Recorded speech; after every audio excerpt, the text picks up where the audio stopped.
Why don't F1 cars have airbags? Safety is absolutely paramount in this day and age of Formula 1, but why has the pinnacle of motorsport never adopted the airbag approach to improve safety?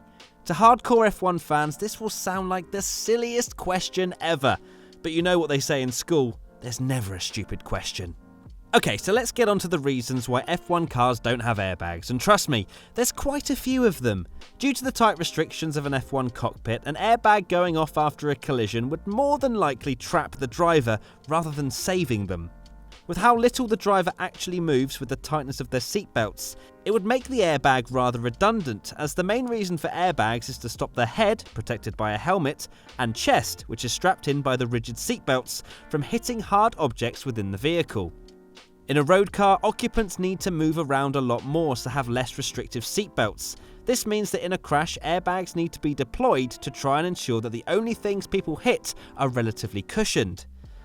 In an F1 car, the drivers are so tightly strapped down using a 6-point harness and a helmet combined with head and neck support, or hands for short. These do such a great job of reducing head movement that there's no way a driver's head would reach an airbag, and even if it did, the airbag would probably have to be so big that it'd end up doing more harm than good.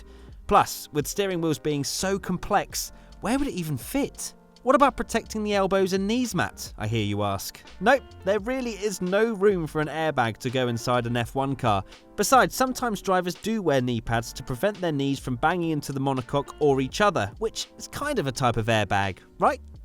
Moving back to protecting the driver's noggin, a driver's head is so well protected by the current standards of F1 safety. In fact, for this year, driver helmets have to meet even stricter guidelines. Let me give you a taste of what I mean.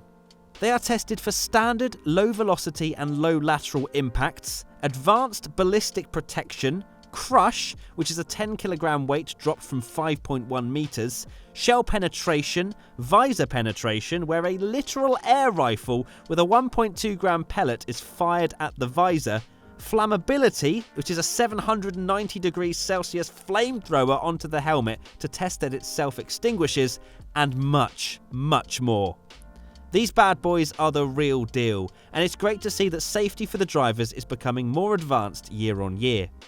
Airbags aren't a stupid idea for every racing series though. In MotoGP they are integrated into their suits and deploy when they detect a collision or an unexpected angle for the suit to be in, i.e. falling.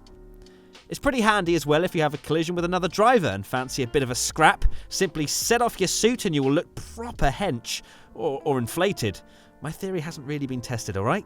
Another reason why airbags haven't been modified for F1 cars, other than the fact that there are much safer, more reliable forms of safety, is the fact that it's extra weight to the car for very little safety benefit, and we all know what F1 teams are like trying to make the car weigh as little as possible within the regulations. In a nutshell, it is a terrible idea, but remember, it wasn't a stupid question. It happens to the best of us.